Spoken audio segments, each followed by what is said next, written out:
ಅಕ್ಕ ಒಂದು ನಿಮಿಷ ಇರಕ್ಕ, ನಾವು ಬರ್ತೀವಿ, ಇರು ಒಂದು ನಿಮಿಷ. ಡ್ಯಾಡಿ, ಮಮ್ಮಿ, ನನಗೆ ನನ್ನ ಮಗಳು ಬೇಕು. ನನ್ನ ಮಗಳು ಎಲ್ಲಿದ್ದಾಳಂತ ನಂಗೆ ನೋಡೋವರೆಗೂ ನನಗೆ ಸಮಾಧಾನನೇ ಇಲ್ಲ. ದಯವಿಟ್ಟು ಬೇಗ ಹೋಗೋಣ ಬರ್ರಿ, ಇಲ್ಲಾಂದರೆ ನೀವೆಲ್ಲರೂ ಇಲ್ಲೇ ರೀ, ನಾನೇ ಹೋಗಿ ಹುಡುಕ್ತೀನಿ ನನ್ನ ಮಗಳನ್ನ. ಅಕ್ಕ, ನನಗೂ ಚಿನ್ನಿ ಮೇಲೆ ಅಷ್ಟೇ ಪ್ರೀತಿ ಕಾಳಜಿ ಇದೆ ಅಕ್ಕ.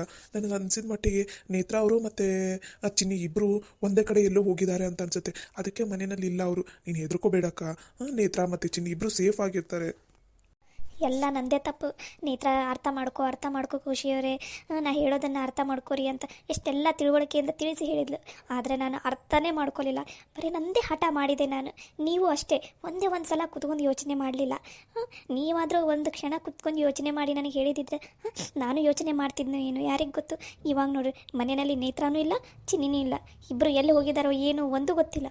ಅದು ಅಲ್ಲದೆ ಇಬ್ಬರು ಒಂದೇ ಕಡೆ ಇದ್ದಾರೋ ಅಥವಾ ಬೇರೆ ಬೇರೆ ಕಡೆ ಇದ್ದಾರೋ ಅದನ್ನೂ ಗೊತ್ತಿಲ್ಲ. ಇವಾಗ ಹೇಗೆ ಹುಡ್ಕೋದು ಅವ್ರನ್ನ?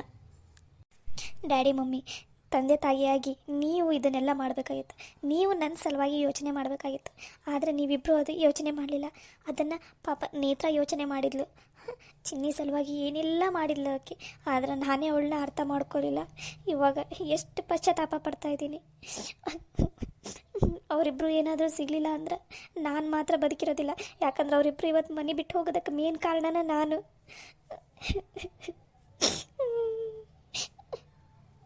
ಅಕ್ಕ, ದಯವಿಟ್ಟು ಬೇಜಾರಾಗಬೇಡಕ್ಕ. ನೇತ್ರ ಮತ್ತು ಚಿನ್ನಿ ಇಬ್ಬರು ಎಲ್ಲಿದ್ರು ಅವ್ರನ್ನ ಹುಡುಕೋ ಜವಾಬ್ದಾರಿ ನಂದು. ನೀನೇನು ಬೇಜಾರಾಗಬೇಡಕ್ಕ. ದಯವಿಟ್ಟು ಅಳಬೇಡಕ್ಕ. ಒಂದು ನಿಮಿಷ ಸಮಾಧಾನ ತಗೋಕ್ಕ. ನೇತ್ರ, ಒಂದು ವೇಳೆ ನಿನ್ನ ಮಗಳೇನಾದರೂ ಅಳಿಯಂದ್ರ ಹತ್ರ ಹೋಗಿದ್ದಿದ್ರೆ? ಏನು ಹೇಳಾಕೊಂತಿ ಮಮ್ಮಿ ನೀನು? ಅವ್ರ ಡ್ಯಾಡಿ ಎಲ್ಲಿದ್ದಾರಂತ ನೇತ್ರಾಗೂ ಗೊತ್ತಿಲ್ಲ. ಫಸ್ಟ್ ಆಫ್ ಆಲ್ ನನಗೆ ಗೊತ್ತಿಲ್ಲ ಅವ್ರು ಎಲ್ಲಿದ್ದಾರೆ ಏನು ಅಂತಂದು. ಇನ್ನು ನೇತ್ರಾಗೆ ಚಿನ್ನಿಗೆ ಹೇಗೆ ಗೊತ್ತಿರುತ್ತೆ, ನೀವೇ ಹೇಳ್ರಿ. ಅಲ್ಲಮ್ಮ ಖುಷಿ, ಇವಾಗ ನಿನ್ನ ಗಂಡನ ಹೆಸರು ಶಿಶಿರ್. ನೀವಿಬ್ಬರು ಎದಕ್ಕೆ ಜಗಳ ಆಡಿದ್ದೀರಾ ಏನು ಅನ್ನೋದು ಎಲ್ಲ ನೇತ್ರ ಗೊತ್ತಾಗಿದೆ. ನೀವಿಬ್ಬರು ಜಗಳ ಆಗಿದ್ದು ರೀಸನ್, ಆಮೇಲೆ ನಿನ್ನ ಗಂಡನ ಹೆಸರು, ಇದನ್ನು ಯಾವುದನ್ನು ನಾವು ಮನೆಯಲ್ಲಿ ಯಾರೂ ಹೇಳಿಲ್ಲ. ಅಂದಮೇಲೆ ಇದೆಲ್ಲ ವಿಷಯ ನಿನ್ನ ಗಂಡನಿಂದನೇ ನೇತ್ರ ಗೊತ್ತಾಗಿದೆ ಅಂತ ನನಗನ್ನಿಸ್ತಾ ಇದೆ. ಅಂದಮೇಲೆ ಅವರಿಬ್ಬರು ಅಲ್ಲೇ ಹೋಗಿರ್ಬೋದು. ಹೌದು ಅಕ್ಕ, ನನಗೂ ಯಾಕೋ ಹಾಗೆ ಅನ್ನಿಸ್ತಾ ಇದೆ. ಅವರಿಬ್ಬರು ಭಾವನ ಹತ್ರನೂ ಹೋಗಿರ್ಬೋದು. ಅಯ್ಯೋ ಸಾಗರ್, ಇವಾಗ ನಿಮ್ಮ ಭಾವ ಎಲ್ಲಿದ್ದಾರಂತ ನನಗೆ ಗೊತ್ತಿಲ್ಲಲ್ಲ. ಅವ್ರ ಫೋನ್ ನಂಬರು ಇಲ್ಲ ನನ್ನ ಹತ್ರ.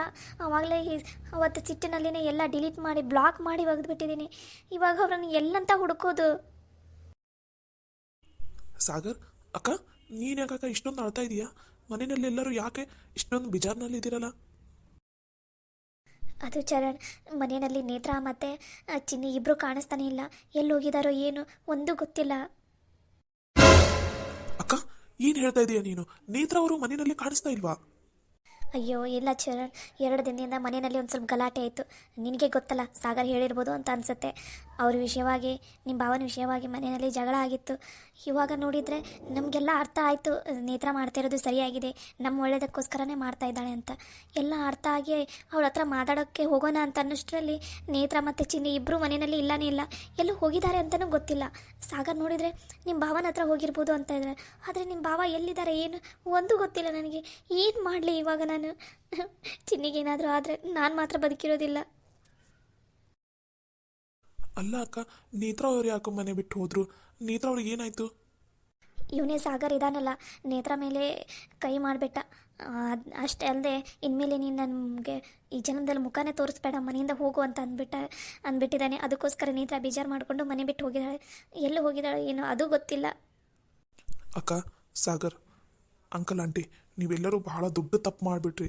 ನೇತ್ರ ಅವರು ನಿಮ್ಗೆ ಒಳ್ಳೇದಾಗಲಿ ಅಂತಂದು ಇಷ್ಟೆಲ್ಲ ಕಷ್ಟಪಡ್ತಾಯಿದ್ರು. ಆದರೆ ಸಾಗರ್, ನೀನು ಈ ಥರ ಮಾಡಬಾರ್ದಿತ್ತು.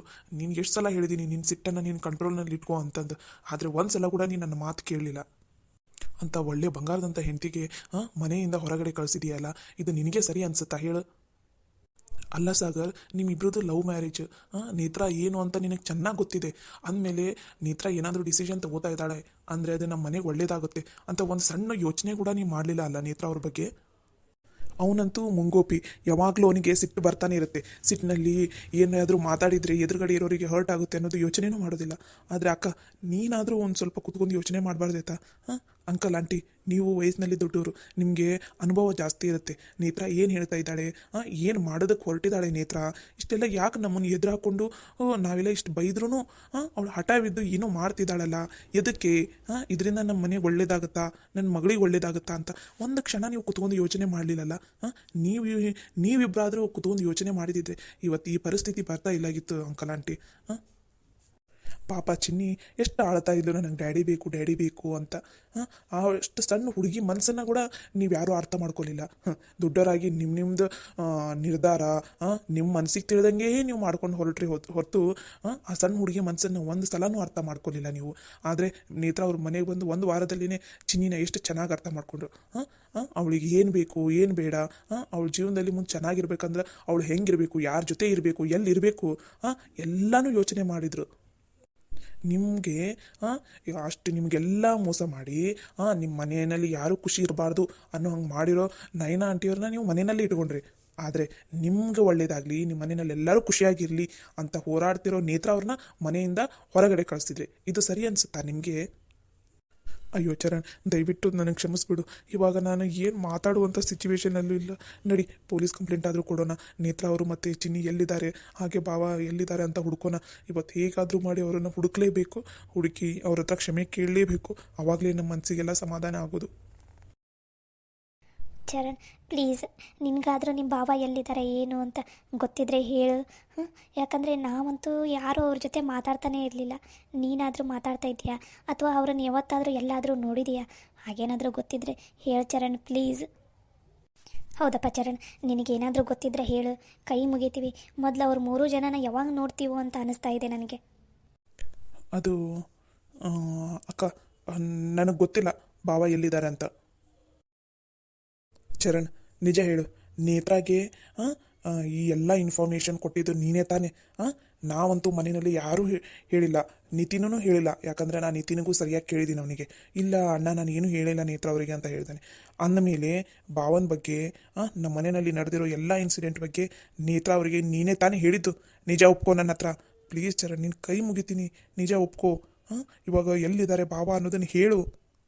ಚರಣ್, ನಿನ್ನ ಕಾಲು ಬೇಕಾದರೂ ಮುಗಿತೀನಿ, ದಯವಿಟ್ಟು ಹೇಳು ಚರಣ್, ಎಲ್ಲಿದ್ದಾರೆ ನಿಮ್ಮ ಭಾವ ಅಂತಂದು. ಇಲ್ಲಾಂದರೆ ನನ್ನ ಮೇಲೆ ಆಣೆ. ಅಯ್ಯೋ ಅಕ್ಕ, ಆನೆಗಿಣೆ ಏನು ಹಾಕಬೇಡ, ಹೇಳ್ತೀನಿ ನಾನು ಎಲ್ಲನೂ. ಅದು ಚಿನ್ನಿ 2 ದಿನದಿಂದ ಡ್ಯಾಡಿ ಬೇಕು ಅಂತ ಆಡ್ತಾ ಇದ್ಲಲ್ಲ, ಹಾಗಾಗಿ ಭಾವನ ಬಗ್ಗೆ ಎಲ್ಲ ಇನ್ಫಾರ್ಮೇಷನ್ ತಿಳ್ಕೊಳ್ಳೋಕ್ಕೋಸ್ಕರ ಆಫೀಸಿಗೆ ಬಂದಿದ್ರು ಒಂದಿನ. ಅವತ್ತು ಸಾಗರ್ ಕೂಡ ಕೇಳಿದ್ರು ಭಾವನ ಬಗ್ಗೆ ಎಲ್ಲ. ಆದರೆ ಸಾಗರ್ ಏನೂ ಹೇಳಿಲ್ಲ, ಇಲ್ಲಿಂದ ಹೊರಟು ಹೋಗು ಅಂತಂದರು. ಅವಾಗ ನಾನು ಅಲ್ಲೇ ಇದ್ದೆಲ್ಲ, ನನಗೆ ಫೋರ್ಸ್ ಮಾಡಿ ಕೇಳಿದರು ಭಾವನ ಬಗ್ಗೆ ಮತ್ತು ಖುಷಿಯವ್ರ ಮಧ್ಯೆ ಎದಕ್ಕೆ ಜಗಳ ಆಯಿತು ಏನು ಅಂತ. ಅವಾಗ ನಾನೇ ಎಲ್ಲ ವಿಷಯನೂ ಹೇಳಿದೆ. ಆಮೇಲೆ ಒಂದು ಸಲ ಹೋಗಿ ಭಾವನ ಮೀಟ್ ಕೂಡ ಆಗಿ ಬಂದ್ವಿ, ನಾನು ನೇತ್ರ ಅವರು. ಖುಷಿ ಅಕ್ಕ, ಭಾವ ಅವರು ಇನ್ನೊಂದು ಮದುವೆ ಆಗಿಲ್ಲ, ನಿಮಗೋಸ್ಕರನೇ ಕಾಯ್ತಾಯಿದ್ರು. ಆದರೆ ಅವರಿಗೆ ನಿಮ್ಮೆಲ್ಲರ ಮೇಲೆ ಭಾಳ ಅಂದರೆ ಭಾಳ ಬೇಜಾರಿತ್ತು, ಸಿಟ್ಟಿತ್ತು. ಯಾಕಂದರೆ ಏನೂ ತಪ್ಪು ಮಾಡಿಲ್ಲ ನಾನು, ಅಂದಮೇಲೇನೂ ನನ್ನ ಮೇಲೆ ತಪ್ಪು ಇನ್ನು ಆರೋಪ ಹೊರಿಸಿದ್ರಲ್ಲ, ಅನುಮಾನ ಪಟ್ಟರಲ್ಲ ನನ್ನ ಮೇಲೇನೆ ಅಂತ ಭಾಳ ಬೇಜಾರಾಗಿದ್ದರು, ಸಿಟ್ಟಾಗಿದ್ದರು. ಮತ್ತು ನೇತ್ರ ಅವರು ಹೋಗಿ ಮಾತಾಡಿ ಎಲ್ಲನೂ ಹೇಳಿ ಮತ್ತು ಚಿನ್ನಿ ಬಗ್ಗೆ ಹೇಳಿದರು. ಅವಾಗ ಭಾವ ಮನಸ್ಸು ಕರಗ್ತು. ಮತ್ತು ಒಂದು ಸಲ ಚಿನ್ನಿನೂ ಕರ್ಕೊಂಡೋಗಿ ಭೇಟಿ ಮಾಡಿಸಿದ್ವಿ ನಾನು ಮತ್ತು ನೇತ್ರ ಅವರು.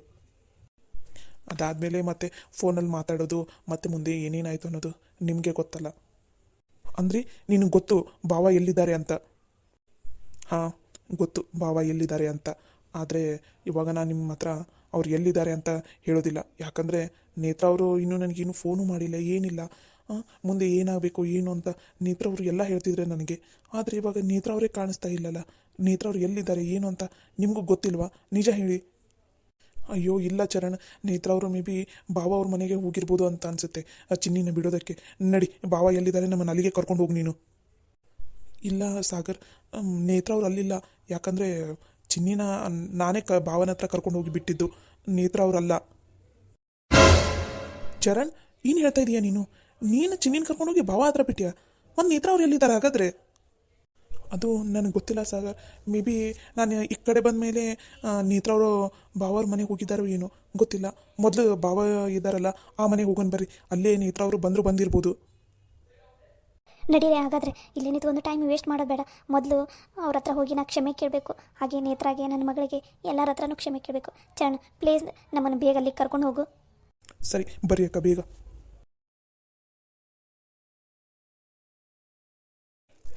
ನೇತ್ರನ ಒಳ್ಳೆ ಮನಸ್ಸನ್ನು ನಾನು ಸ್ವಲ್ಪ ಕೂಡ ಅರ್ಥನೇ ಮಾಡ್ಕೊಳ್ಳಿಲ್ಲ.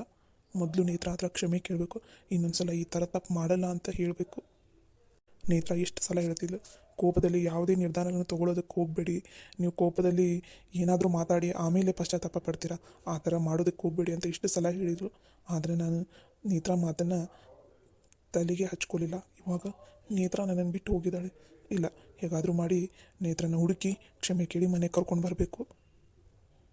ಹಾಗೆ ಅಕ್ಕ ಬಾವನ್ನು ಒಂದು ಮಾಡಲೇಬೇಕು.